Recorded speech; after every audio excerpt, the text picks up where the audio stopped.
जय श्याराम, जय बागेश्वर धाम की। सदगुरुदेव भगवान सन्यासी बाबा की जय, बागेश्वर बालाजी महाराज की जय। बागेश्वर धाम से जुड़े हुए सभी साधकों को, बागेश्वर धाम की पुष्प की बगिया के सभी पुष्पों को, बागेश्वर की इस बगिया के सभी पुष्पों को पीठ की ओर से बहुत बहुत साधुवाद, धन्यवाद। बागेश्वर धाम की महिमा एक अपने आप में अद्भुत है। यह संपूर्ण बागेश्वर धाम अद्भुत है, बहुत ही प्राचीन है। चंदेलकालीन मूर्तियां आज भी खुदाई में पाई जाती हैं एवं यहाँ के दिव्य दरबार की अलौकिक महिमा अनेक वर्षों से संपूर्ण देश के कोने कोने से लेकर के वर्तमान में विश्व में व्याप्त है। बागेश्वर धाम की महिमा का यही सबसे बड़ा रहस्य है कि दुखी, निराश, बेसहारा लोग अर्जियां लेकर के भक्त आस के साथ, श्रद्धा के साथ, निष्ठा के साथ बागेश्वर बालाजी के चरणों में आते और श्री बागेश्वर बालाजी की ऐसी दया होती, ऐसी कृपा होती, ऐसी महिमा होती कि वो यहां से हंसते हुए जाते हैं। एक दो प्रमाण नहीं, अपितु हजारों अनेक प्रमाण बागेश्वर धाम के देखे गए, लोगों के मुख से सुना। और यहाँ पर जो दरबार लग रहा, विगत 3 पीढ़ी से लग रहा, पूज्य हमारे दादा गुरु सदगुरुदेव भगवान के रूप में जिनके चरणों की दया इस दास पर हुई, जो बागेश्वर धाम में 40 वर्ष तक बैठे रहे, सेवा करते रहे बागेश्वर बालाजी की। प्रथम पुजारी भी जिन्हें कहा जाता संत स्वामी श्री श्री 108 श्री शैतुलाल गर्ग जी। हमारे दादा गुरु के पूर्व में उनके भी गुरुदेव थे, वो भी बागेश्वर बालाजी के कृपा पात्र थे। उनके पूर्व में एक और संत हुए स्वामी श्री गोले महाराज गर्ग। तीसरी पीढ़ी में यह दास आया। विगत 3 पीढ़ियों से बागेश्वर धाम की महिमा है। यहाँ अर्जी लगाने का एक अपना विधान है। बालाजी का दरबार है, सदगुरुदेव भगवान सन्यासी बाबा का स्थान है, जो यहाँ के अधिष्ठात्र प्रमुख देव हैं, उनका स्थान है। तो यहाँ एक अर्जी का विधान है। अर्जी कैसे लगाएं ये जानते हैं। अर्जी लगाने के लिए सबसे पहले भक्त धाम पर आए, लाल रंग के कपड़ा लें, एक नारियल लें, 21 प्रदक्षिणा बागेश्वर बालाजी की करें, श्री राम नाम का जप करते हुए करें, 1, 2 अथवा 5 पाठ हनुमान चालीसा के बालाजी को सुनाएं, नारियल को हाथ में रखते हुए। बाद में जो मनोरथ लेकर के रोग, संकट, व्याधि, प्रश्न, मनोइच्छित जो भाव लेकर के भक्त आते हैं, वह मनोभाव बोल करके अर्जी को बागेश्वर बालाजी के धाम के प्रांगण में बांधते हैं। बाद में वर्तमान में अत्यधिक भीड़ होने के कारण पूरे देश के श्रद्धालुगण बागेश्वर धाम पर आते हैं। तो यहां अर्जी लगने का मतलब नारियल बांधना नहीं होता, अपितु एक पर्चे पर आपका प्रश्न, उसका कारण और उसका निवारण पहले से ही दरबार में लिख करके रख दिया जाता है। उसके लिए इस दास से मिलने के लिए टोकन नंबर की व्यवस्था की गई, ताकि धाम की महिमा बनी रहे और एक नियमावली बनी रहे। तो पहले तो बहुत शीघ्र समय में मिलना हो जाता था, परंतु वर्तमान में संपूर्ण देश के कोने कोने से लेकर के विदेशों में भी, यूएसए, कनाडा, नेपाल, भूटान आदि देशों में श्रद्धालुगण वहां से आकर के बागेश्वर बालाजी के चरणों में अर्जी लगाते हैं। तो इस कारण से भीड़ होने के कारण एक टोकन नंबर की व्यवस्था है। अब तो 10-15 दिन में नंबर आ पाता है। इतना समय लेकर के जरूर बागेश्वर धाम पर आए, इसके बाद अपनी अर्जी लगाएं। अर्जी लगाने के बाद में हॉल में बैठे जाएं। जो आपका प्रश्न होगा, उसका जो कारण होगा, उसका जो निवारण होगा, वो पूर्ववत ही आपके पर्चे पर लिख करके आ जाएगा। और इसी भाव को देखकर सभी लोग खूब जय जयकार करने लगते और बागेश्वर धाम की जय बोलते। गुरुजी, पेशी की जो बात आती है, पेशी कैसे करते हैं और इसका नियम क्या है? इसको किस विधान से किया जाए? बागेश्वर धाम पर अर्जी लगने के बाद आपका पर्चा जैसे ही बन जाता है तो पेशी करना अति अनिवार्य होता है। पेशी करने के लिए आपको प्रति मंगलवार सुबह 6 बजे महाआरती में बागेश्वर बालाजी की आरती में सम्मिलित होना अनिवार्य है। पेशी मंगलवार को लगती है, जिसमें लगभग 10 से 15 हजार भक्तों का आना होता है। सभी को 21 प्रदक्षिणा करना, पेशी करने वाले को 21 प्रदक्षिणा करना अनिवार्य है। पेशी आपके कार्य अनुसार है। आप जो मनोरथ, जो प्रश्न, जो अर्जी लेकर के आए थे, उसी अनुसार 11 पेशी, 21 पेशी, 7 पेशी अथवा 31 पेशी आपके प्रश्नानुसार पूर्ववत ही पर्चे पर लिख करके दे दी जाती है जिस दिन अर्जी लगती है। पेशी करने के लिए आप धाम आए, प्रदक्षिणा करेंगे, इसके बाद पेशी चढ़वाएंगे। बागेश्वर बालाजी को जज के हनुमान कहा जाता है। जज के हनुमान का अर्थ है अदालती कार्रवाई। पहले दिन जब आप धाम पर आए थे तो आपने नारियल बांधा था और पर्चा बनवाया था, तो आपका केस रजिस्टर्ड हो गया। बाद में जब आप मंगलवार को आकर के बागेश्वर बालाजी के दर्शन करेंगे, सीधा सा अर्थ है अदालत में खड़े होंगे, तो जज साहब यानी हनुमान जी महाराज, पेशकार बाबू यानी सदगुरुदेव भगवान सन्यासी बाबा, हम तो चपरासी हैं यहाँ के, पुकार लगाने वाले हैं यहाँ के, झाड़ूदार हैं, उनके चरणों के सेवादार हैं, तो सदगुरुदेव सन्यासी बाबा की कृपा से बागेश्वर बालाजी की अदालत में जज के रूप में श्री हनुमान जी की अदालत से आपकी केस में आपका फैसला आपके पक्ष में होगा और आप विजय प्राप्त कर पाएंगे संसार रूपी अनेकानेक प्रश्नों में इस अदालत से।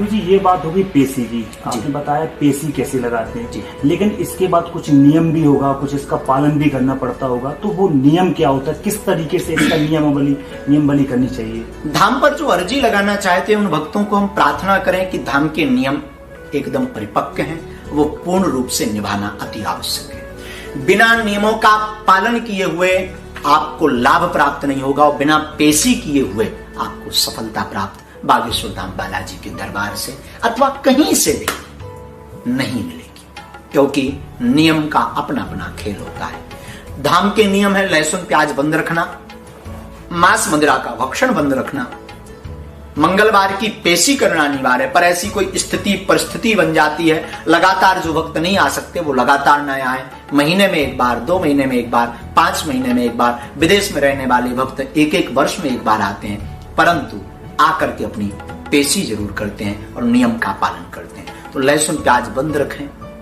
मांस भक्षण, मांस मदिरा का पान करना बंद रखें, मंत्र का जप करें। इन नियमों का अगर आप पालन करेंगे तो निश्चित रूप से बागेश्वर बालाजी की कृपा होगी और यही नियम है। अगर इन नियमों का आप पालन करते हैं, हम विश्वास के साथ कहते हैं, जो भी आप प्रश्न लेकर के आएंगे, जो भी आप अर्जी लेकर के आएंगे, बागेश्वर धाम से आप खाली हाथ नहीं जाएंगे, हंसते मुस्कुराते हुए। देश का पहला धाम है, देश का पहला एक ऐसा स्थान है जहाँ पे हर चीज निःशुल्क मिलती है, हर व्यवस्थाएं निःशुल्क होती है। उसके बाद ये भी सुनने के लिए ये भी बात कई बार सामने आती है, कई मीडिया के द्वारा लोगों के सामने ये बात आई है कि यहाँ पे जो कन्याएं हैं, जो गरीब कन्या है, जो यहाँ की चरोत्री आती है, तो ये भी सुनने के लिए आया कि यहाँ की चरोत्री से यहाँ की जो कन्या है, गरीब कन्याओं का विवाह भी होता है। क्या है गुरुजी पूरी?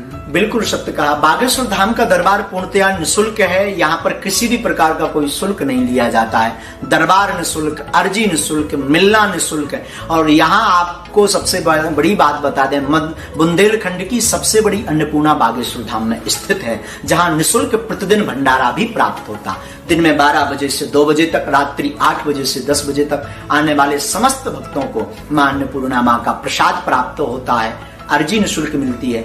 और ऐसा अद्भुत धाम है, सदगुरुदेव भगवान सन्यासी बाबा की ऐसी प्रेरणा थी कि धाम तो निःशुल्क है ही है, फिर भी कई भक्त प्रभाववश, स्वभाववश, श्रद्धावश काम सिद्ध होने के बाद हजारों रुपए दान पेटियों में अथवा कार्यालय पर अथवा हमारे पास में चढ़ा जाते हैं। अनेक भक्त दे गए।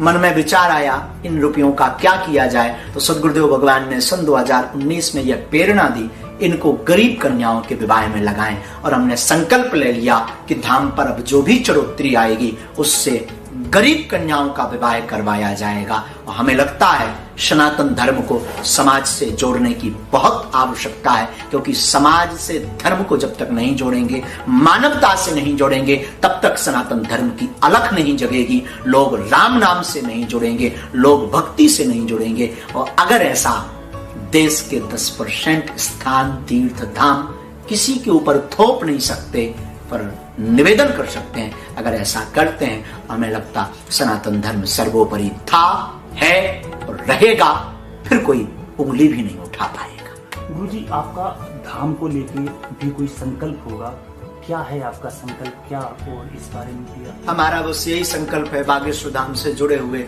कई ऐसे भक्त हैं जो हमसे मिल भी नहीं पा रहे हैं, अनेक लोग आते हैं, बड़ी आशा और अपेक्षा के साथ आते हैं। हमें भी दुख है, परंतु यहाँ की व्यवस्थाएं ऐसी हैं कि प्रतिदिन 1,500-2,000 लोगों से मिल पाना, बात कर पाना बड़ा मुश्किल है। 200-300 लोगों से ही बात हो पाती, पर हम मिलते सबको हैं, भभूति सबको देते हैं। और धाम की ही महिमा है, हमारी कोई महिमा नहीं, बागेश्वर बालाजी की महिमा है। अगर आपने नारियल बांध दिया, पर्चा नहीं भी बन पाया, आकर धाम के दर्शन कर लिए, 21 परिक्रमा कर ली, हनुमान चालीसा का पाठ कर लिया, नियम का पालन शुरू कर दिया, लहसुन प्याज मांस मंदिरा बंद और मंगल की पेशी शुरू कर दी, तो हमें लगता है आप हमसे मिल पाओ या ना मिल पाओ, पर बागेश्वर बालाजी महाराज और जो यहाँ के अधिष्ठात्र देव सद्गुरु सन्यासी बाबा हैं, वो कृपा करके आपकी अर्जी पर जरूर दया करेंगे और आपकी अर्जी सुनेंगे, इसमें कोई संदेह नहीं। और लाखों भक्तों के साथ ऐसा हुआ। हमारा संकल्प यही है, दिन न रात हम इसलिए सेवा कर रहे हैं। दिन में कम से कम 8 घंटे, रात को भी कम से कम 6, 7, 8 घंटे बैठते हैं। इतनी मेहनत इसीलिए कर रहे हैं कि लोग मानव होकर के मानव के काम आए और सनातन धर्म की जो धुरी थी वो धुरी उठी रहे, ध्वजा लहराता रहे और लोग सनातन धर्म से जुड़ते रहे। जो लोग धर्म को पाखंडवाद अनेक शब्दों से तौलते रहते हैं, कुछ तुच्छ सी बुद्धि के लोग, हमारा संकल्प यही है कि आओ हम सब देशवासी सनातनी हिंदू मिलकर के एक ऐसी क्रांति लाएं, लोग कहें सनातन धर्म कितना विशाल है। यही संकल्प है। जो आप कहते हैं वो सत्य कैसे हो जाता है? क्या इसका कारण है? क्या ऐसे कलयुग में, इस कलयुग में क्या ये चीज संभव है? बिल्कुल संभव है। इसका प्रत्यक्षम किम प्रमाणम, इसका प्रत्यक्ष प्रमाण बागेश्वर बालाजी का दिव्य दरबार है। बागेश्वर बालाजी के दिव्य दरबार में जो भक्तों को अर्जी के पर्चे पर बता दिया, जो कह दिया, इसमें कोई संदेह नहीं है कि उसमें वह पूर्ण ना हो। अगर उसकी निष्ठा ठीक है, वह नियम का पालन करता है और पूर्ण पेशी करता है। बिना पूर्ण पेशी किए नहीं प्राप्त होगा। अगर वह पूर्ण पेशी करता है तो हमें अपने इष्ट पर, बागेश्वर बालाजी पर, और ये सनातनीय परंपरा है, आज की नहीं, हमारे दादा गुरु भी दरबार लगाते थे और भी संत भारत में अनेक महापुरुष हुए हैं और आगे भी होंगे सनातन धर्म को और लोगों को जागरूक करने के लिए, सनातन धर्म को बचाने के लिए। तो हमें आपसे सीधी सी बात कहूं, ऐसा था, है और रहेगा, क्योंकि हनुमान जी महाराज पवन पुत्र हैं और पवन थी, है और रहेगी। उसी प्रकार पवन पुत्र की कृपा थी, है और रहेगी। जहाँ पर पूरे देश में महामारी फैली थी, लेकिन यहाँ पर धाम पर यज्ञ हुआ, क्या गुरुजी उसकी विशेषता थी? क्या विशेष रूप से उसको यज्ञ को, क्योंकि ये देश का पहला ऐसा यज्ञ हुआ था जिस समय पर महामारी फैली थी, लेकिन गुरुजी आपने उस समय वो यज्ञ किया। देश में कोरोना जैसी महामारी व्याप्त थी। कोरोना से त्राही मची हुई थी संपूर्ण देश में ही नहीं, अब तो संपूर्ण विश्व में। और पूर्ववत संकल्प इस दास का था, श्री लक्ष्मी नारायण महायज्ञ का। महामारी का अपना रूप भयंकर होता है, त्राही मां मचती है। हमारे बागेश्वर धाम से जुड़े हुए अनेक लोग इसके लिए प्रश्न करते हैं। तो आदिकाल में भी जब देश पर संकट आता था, तब हमारे ऋषि मुनि महात्मा यज्ञ करके, हवन करके, विधि करके देश को, प्रदेश को, प्रजा को, लोगों को, भक्तों को सुरक्षित करते थे। 1 मई से 8 मई तक बागेश्वर धाम पर श्री लक्ष्मी नारायण का महायज्ञ का आयोजन किया गया, जिसमें वैदिक ब्राह्मणों द्वारा उस वक्त जो भीषण विभीषिका थी, उस वक्त यह यज्ञ भारत देश का पहला ऐसा धाम है, तीर्थ था बागेश्वर धाम, जहां पर यज्ञ करके और सामूहिक ऑनलाइन हवन घर करवाने का संकल्प लिया, जिसमें देश के 30,000 से लेकर के 60,000 से ज्यादा भक्तों ने घर बैठ करके आहुतियां दी, जिसका सुपरिणाम यह हुआ भगवत कृपा से, लोगों की निष्ठा से, कि धीरे धीरे कोरोना जैसी महामारी का ग्राफ बल घटने लगा और संपूर्ण देश में धीरे धीरे सुचारू रूप से वायु की शुद्धि हुई, पर्यावरण की शुद्धि हुई, लोगों की बुद्धि की शुद्धि हुई और शायद कोरोना की भी बुद्धि की शुद्धि हुई और वो अपने प्रभाव को कम करने लगा। यह यज्ञ मानव कल्याण के लिए, चूंकि बागेश्वर धाम अनवरत प्रयास करता है, गरीब कन्याओं का विवाह, और क्षेत्र में भी जितनी भी गरीब कन्याओं का विवाह होता, लगभग बागेश्वर धाम उसमें भी सहभागी बनता। बागेश्वर धाम शिष्य मंडल के, देश में कोने कोने में बागेश्वर परिवार के शिष्य मंडल के भक्त राशन किट, राशन वितरण कर करके लोगों को जगा रहे थे, लोगों की मानवता के इस दुख के संकट में साथ दे रहे थे, उनकी दुख दर्द को समझ रहे थे। हमें लगता बागेश्वर परिवार है तो बहुत विशाल और हम किसी का भी कर्ज चुका नहीं पाएंगे, क्योंकि बागेश्वर धाम से ऐसे लाखों लोग देश भर में जुड़े, हम जिनको मिल नहीं पाते, समय नहीं दे पाते, फिर भी उनकी भावना इतनी प्रबल है कि हम कई जन्म ले लें फिर भी चुका नहीं पाएंगे। लेकिन यही कहेंगे कि वो हमारे लिए नहीं, अब तो सनातन धर्म के लिए कर रहे हैं और हमें अब रुकना नहीं है। हम सबको एकजुट होकर के इस संकल्प को, पवित्र संकल्पों को सनातन धर्म के लिए, क्रांति के लिए, देश को बचाने के लिए, सनातन धर्म को बचाने के लिए, वेदों को बचाने के लिए, संतों की परंपरा को बचाने के लिए ऐसे संकल्प करते रहना है। अगर कोई करता है तो उसमें सहभागी बनना है, अगर आप मानव हैं तो। लेकिन हमारे तन में जब तक प्राण रहेंगे तब तक हम मानव होकर के मानव के काम आएंगे। बस इतना ही कहेंगे, बागेश्वर धाम अपने आप में अद्भुत था, है, रहेगा और इनके बालाजी के चरणों से जो भी हृदय से जुड़ेगा वो हमेशा मुस्कुराता हुआ परम भक्ति को पाकर के प्रसन्नचित रहेगा। आओ लौटें वेदों की ओर, एक हिंदू, एक गाय, गौशाला नहीं उपाय। यही संदेशों के साथ इस वीडियो में हम यही कहेंगे। लगता है अब सबके जागने का समय है, अब जागो। जय बागेश्वर धाम की, जय बालाजी महाराज की, सच्चे दरबार की। लॉकडाउन का समय चल रहा था गुरुजी, जिस समय पूरा देश घर के अंदर बंद था, उस समय बागेश्वर धाम का परिवार निकल के बाहर आया। स्वयं धीरेन्द्र कृष्ण शास्त्री बाहर निकल के आए और जिन मंदिरों में ताले पड़े हुए थे उनके पुजारियों से मिले और उनका खाने का बंदोबस्त किया। गुरुजी इसके बारे में क्या आपका मानना है? बहुत सुंदर प्रश्न किया। हर व्यक्ति को इस प्रश्न के प्रति हम जागरूक करने का जरूर प्रयास करेंगे। यह संकल्प इस दास ने इसलिए लिया कि कोरोना जैसी महामारी में अनेक समाज सेवी आगे आए, उन्होंने समाज सेवा की, मानवता का पाठ पढ़ाया, शासन प्रशासन ने भी भरपूर सहयोग किया लोगों का। परंतु एक ऐसा समाज जो धर्म की ध्वजा को हाथ में लेकर के आगे बढ़ रहा, धर्म ध्वजा के पोषण है, वो है मंदिरों के पुजारी, जो अर्चन वंदन करके आपके लिए धाम से जुड़े हुए, मंदिरों से जुड़े हुए अनुयायियों के लिए, भक्तों के लिए निरंतर प्रार्थना करते रहते थे और करते रहते हैं। ऐसे पुजारियों के ऊपर किसी की भी दृष्टि नहीं गई। धनाढ्य पुजारियों अथवा धनाढ्य मंदिरों के पुजारियों को तो कोई दिक्कत नहीं गई, परंतु कई ऐसे मंदिर हैं जो प्रतिदिन की चढ़ोतरी पर आश्रित थे अथवा वहां पर आने वाली सामग्री से अपना और अपने परिवार का भरण पोषण करते थे। ऐसी उन परिवारजनों की स्थिति इसलिए देखी, शायद ये स्वयं की पीड़ा थी, क्योंकि हम भी किसी मंदिर के दासानुदास हैं, पुजारी हैं बागेश्वर बालाजी के। ये स्वयं का अनुभव था। मन में विचार किया उनका क्या होगा विचारों का। तो बागेश्वर धाम से देश में जुड़े हुए भक्तगण मानव सेवा का कार्य तो कर ही रहे थे व्यापक रूप से, परंतु स्वयं इस दास ने धाम पर जो भी है सब भक्तों के कुछ तुलसी पत्र से अर्पित होकर के कार्य होता है। यहाँ पर कोई आय का विशेष स्रोत तो है नहीं है, परंतु हमें गर्व रहता अपने बच्चों पर। बागेश्वर धाम से जुड़े हुए हमारी जो स्नेही आत्माएं हैं वो हमारे संकल्पों में बढ़ चढ़ करके हिस्सा लेते हैं। बालाजी कृपा करें, उनकी खूब जय जय होती रहे। उन्होंने आगे आकर के उन पुजारियों के लिए कुछ तुलसी पत्र हमें दिया, उनको हमने मंदिरों में जाकर के दिया और यही संदेश देना चाहा अपने अपने क्षेत्र में उन मंदिरों के पुजारियों की तरफ भी आप ध्यान दें जो धर्म ध्वजा के पोषण है, जो धर्म की ध्वजा को आगे लेकर के बढ़ रहे हैं, चल रहे हैं।